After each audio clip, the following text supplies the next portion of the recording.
श्री शिवाय नमस्तुभ्यम। हर हर महादेव। अष्टमी बहुत ही सुंदर दिवस है, बहुत ही सुंदर दिवस।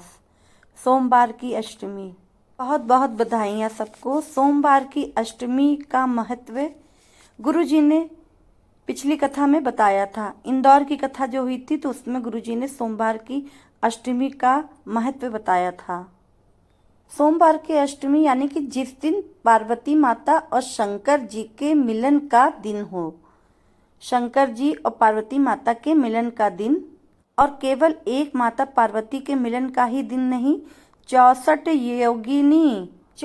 योगिनियां तक भगवान शंकर से मिलने तक आती हैं। बेटा बेटी की शादी नहीं हो रही है, एक लाल फूल उसको चंदन में लगाकर जहाँ पर अशोक सुंदरी माता का स्थान है, उस स्थान पर, अशोक सुंदरी स्थान पर चढ़ा देता है तो मात्र 3 महीने के अंदर उसका विवाह निश्चित हो जाता है। एक लाल फूल उसमें चंदन लगा हुआ होना चाहिए और अशोक सुंदरी माता के स्थान पर सोमवार की अष्टमी के दिन चढ़ा देता है तो उसका विवाह 3 महीने के अंदर हो जाता है। दूसरा उपाय, बहुत तकलीफ है, बहुत दिनों से लगे हुए हैं, काम नहीं हो रहा है, बहुत ही ज़्यादा काम में लगे पड़े हैं लेकिन काम हो ही नहीं रहा है। केवल 31 मूंग के दाने आपको लेने हैं, लेके जाइए शिवालय, और 31 बेलपत्र लेके जाइए और 31 से चावल के दाने आपको लेके जाना है शिवालय। सोमवार की अष्टमी के दिन आपको शिवालय लेके जाना है। 31 मूंग के दाने, 31 बेलपत्र और 31 चावल के दाने लेकर आपको शिवालय जाना है। अब करना क्या है, आपको ठीक से सुनिए। 31 जो चावल है आपके, आप जो लेकर गए हैं, तो वो शंकर जी की चौखट पर, दहली पर दाहिने हाथ की ओर, अंदर जाते समय दाहिने हाथ की ओर आपको रख देने हैं। कहीं भी किनारे साइड में आपको 31 चावल के दाने रखने हैं और अपनी मनोकामना कहते हुए, जो आपकी मनोकामना है वह कहते हुए आपको 31 चावल के दाने शंकर जी की चौखट पे, देहरी पर किनारे रख देने हैं। दूसरा, आपको 31 मूंग के दाने, वो आपको जो नंदी का पांव उठा हुआ रहता है, दाहिना पांव, नंदी का पांव जो दाहिना उठा हुआ रहता है, वो दाहिने पांव के ऊपर आपको 31 मूंग के दाने चढ़ा देने हैं अपनी मनोकामना कहते हुए। जो आप 31 जो बेलपत्र ले गए हैं तो उसको जो है माता अशोक सुंदरी के स्थान पर आपको चढ़ा देने हैं। माता अशोक सुंदरी का स्थान आप देख सकते हैं स्क्रीन की ओर। ये दाहिनी ओर जलाधारी के गणेश जी का स्थान है और शिवलिंग की जो दाहिनी ओर है, इस स्थान पे गणेश जी का स्थान है। और जो बीच में जो मोटी सी जो लाइन बनी हुई है, ये शंकर भगवान की सबसे छोटी पुत्री अशोक सुंदरी का स्थान है। जहाँ बीच में जो आप पुष्प देख रहे हैं सफेद, तो वह स्थान, यह स्थान अशोक सुंदरी का स्थान है। तो इस स्थान पर आपको 31 बेलपत्र चढ़ा देने हैं और अपनी मनोकामना कहते हुए। ये शिव जी की सबसे छोटी पुत्री का स्थान है, जो बीच में मोटी सी लाइन जो सर्प की आकृति बनी होती है, तो उस स्थान पर आपको 31 बेलपत्र चढ़ा देने हैं अशोक सुंदरी के स्थान पर। शिव जी के 13 बच्चे हैं और 13 बच्चों में सबसे छोटी पुत्री का स्थान है अशोक सुंदरी का स्थान। सबसे छोटी पुत्री है अशोक सुंदरी माता, जहाँ से पानी नीचे की ओर बहता है, तो वो है अशोक सुंदरी माता का स्थान। बेलपत्र जो आप लेके गए हैं, पूरे पूरे आपको उसमें पीला चंदन और लाल चंदन आपको लगा के अशोक सुंदरी माता के स्थान पर इकट्ठे 31 बेलपत्र नहीं चढ़ाने हैं दोस्तों, एक एक करके आपको बेलपत्र चढ़ानी। एक बेलपत्र में लाल चंदन पीला चंदन लगा लिया, या साथ में आपने 31 बेलपत्रों में, पूरी 31 बेलपत्रों में आपने पीला चंदन और लाल चंदन लगा लिया। उसके बाद आपको एक एक पत्ती, एक एक पत्र बेलपत्र आपको रखना है अपनी मन की कामना कहते हुए। और जो है बेलपत्री का जो डंडी का भाग होता है वो जलाधारी की तरफ नीचे की तरफ हो, शिवलिंग की तरफ बेलपत्र की बीच की पत्ती का भाग होना चाहिए। आप निवेदन करके देखिएगा। और पहली सोमवार की, ये 18 मार्च यानी कि सोमवार की अष्टमी पड़ रही है, और जब दूसरी अष्टमी आएगी तो आपका काम हो जाएगा। कहते हैं कि बाबा से निवेदन तो करो, आप क्यों आप इधर उधर भटक रहे हो, आप एक निवेदन तो करो, आप सोमवार की अष्टमी के दिन आपके देखे मनोकामना कैसे पूरी होती है अगली सोमवार की अष्टमी आते आते। गुरुजी कहते हैं कि क्यों अहिल्याबाई जो शिवालय में जाकर झाड़ू लगाती हैं, क्यों एक साधारण सा भाव है, जाकर शिवालय की सफाई करिए, आपकी मनोकामना पूरी होगी। गुरुजी कहते हैं कि मंदिर की साफ सफाई करने से आपकी किस्मत का ताला खुलता है, आपके जो जीवन में जो कठिनाइयाँ मुसीबतें आने वाली होती हैं वह कट जाती हैं, या फिर आपकी जो तकदीर में बुरा वक्त लिखा होता है वो टल जाता है। तो लोग कहते हैं कि गुरुजी जो हमने मंदिर में सफाई करवा कर्मचारी लगवाए हैं उनका क्या, वो सफाई करते हैं हम क्यों करें। तो गुरुजी ने ये कहा कि आप बताओ, आपके घर में क्या मेड आती है, साफ सफाई वाली आती है, तो क्या आप उसको तिजोरी की चाबी दे देते हैं, अपने घर की चाबी मेड को दे देते हैं। तो वैसे ही शिवालय शिव मंदिर वो हमारी तिजोरी है, जहाँ हमारी तकदीर लिखी है, भगवान ने हमें खुशियाँ मिलती है, हमारी मनोकामनाएं पूरी होती हैं। कहते हैं कि शिव मंदिर में झाड़ू लगा रही हैं अहिल्याबाई, एक साधारण सा भाव है मंदिर में झाड़ू लगाना। लोग गुरुजी से कहते हैं कि गुरुजी आप कहते हैं कि मंदिर में झाड़ू लगाओ, पोछा लगाओ, साफ सफाई करो, और फिर सब और जो हम लोगों ने मंदिर में कर्मचारी रखे हुए हैं साफ सफाई करने वाले, झाड़ू पोछा लगाने वाले, उनका क्या, जब वो साफ सफाई कर रहा है तो हम क्यों करें।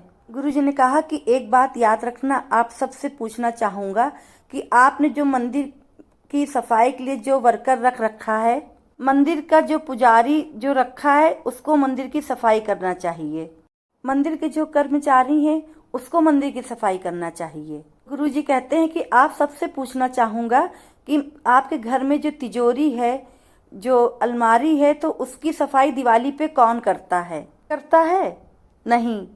वर्कर करता है? नहीं।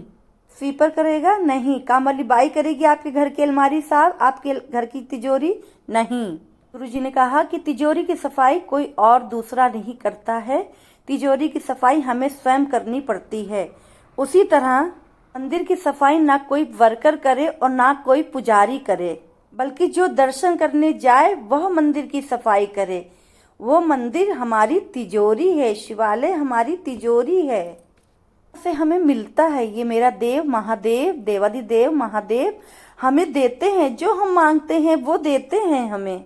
और धतूरे का फूल कांटे वाला, उसमें लगने वाला फूल जी बताते हैं, धतूरा और धतूरे का फूल कांटा लगा, छोटा सा है, छोटा सा पौधा है, ये छोटा सा पुष्प है। ये अभी वह धतूरा नहीं, वह धतूरा कोई साधारण धतूरा नहीं, वह धतूरा जिसके धतूरे की नीचे की डंडी लाल रंग की होती है, वह धतूरा चाहिए।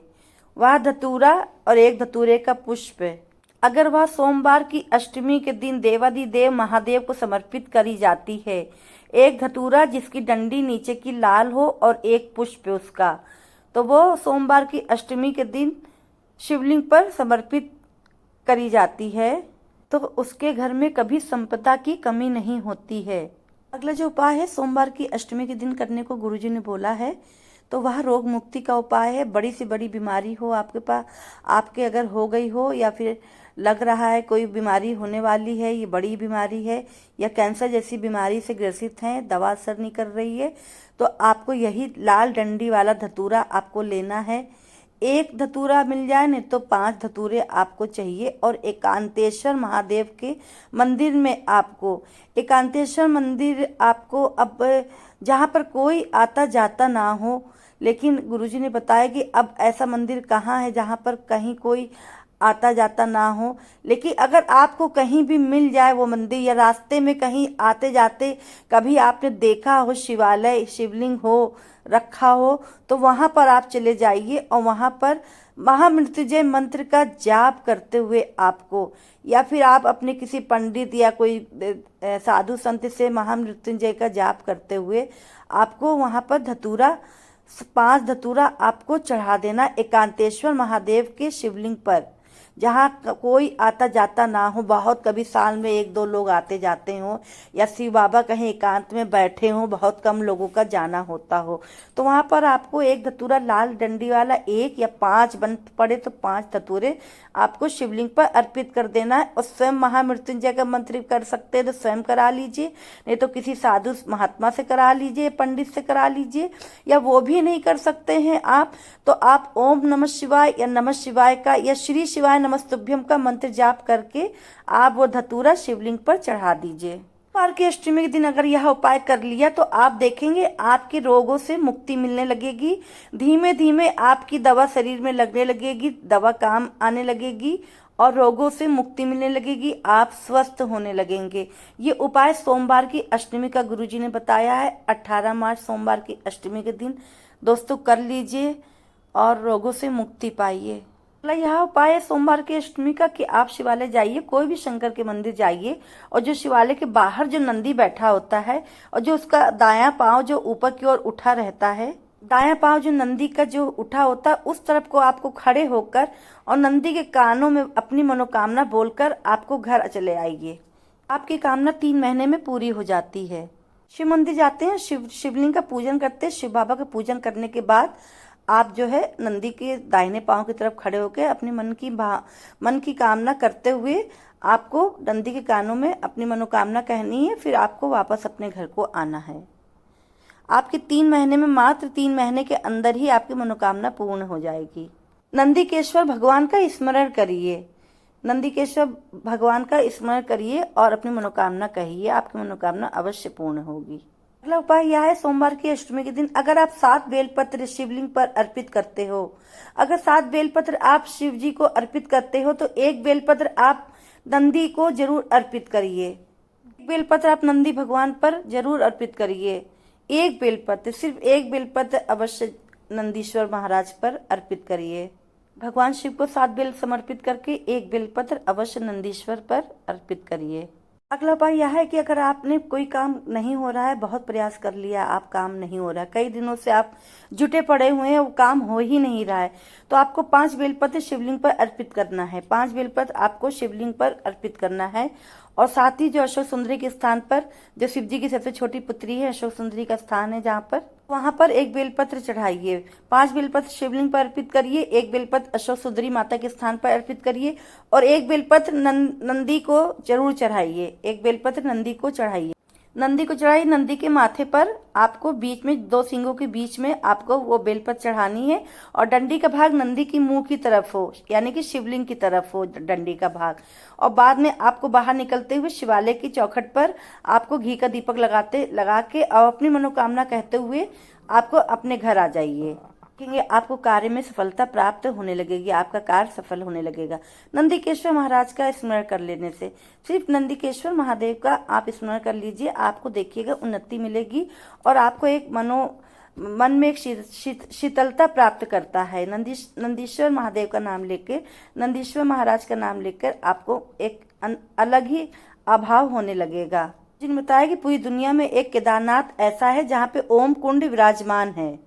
कौन सा कुंड? ओम कुंड विराजमान है केदारनाथ में। जो बच्चा हकलाता है, तोतला बोलता है, उसकी वाणी नहीं होती है, गूंगा होता है, बोल नहीं पाता है, वह बच्चे को वहां पे ले जाकर अगर वह बच्चा उस ओम कुंड के पास ओम बोलने की कोशिश करता है, ओम बोलने की ध्वनि अगर निकालता है तो उस हवन जो कुंड है, जो ओम कुंड है, तो उसमें से पानी का बुलबुला निकलने लगता है। और जरा सी भी ध्वनि अगर उसके ओम की टंकार भी निकल रही है तो वहां से पानी का बुलबुला निकलता रहता है। 8 बार बोलने से, वहां पर ओम का भाव करने से, ओम की टंकार निकालने से, अगर कोशिश करने से 8 बार सिर्फ बोलना है और वह व्यक्ति वहां पर ये बोलता है तो उसकी ध्वनि निकलने लगती, उसकी आवाज निकलने लगती है। ओम कुंड केदारनाथ में बसता है। आप अगर सोमवार की अष्टमी के दिन अगर उस बच्चे को ले जा सकते हैं तो यहाँ पे ये उपाय सोमवार की अष्टमी के दिन जरूर करिएगा।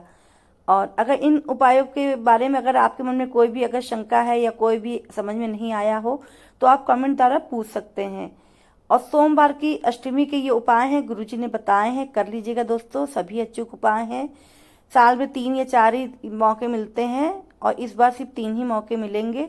सोमवार की अष्टमी के जो पहली निकल चुकी है और ये 18 मार्च को दूसरी है। तो इसमें करके आप ज़्यादा से ज़्यादा उपाय करके और ज़्यादा से ज़्यादा लाभ प्राप्त कर सकते हैं। मिलते हैं फिर नए उपायों के साथ और नए शिव महापुराण की कथा के साथ। तब तक के लिए श्री शिवाय नमस्तुभ्यम। हर हर महादेव शंभू।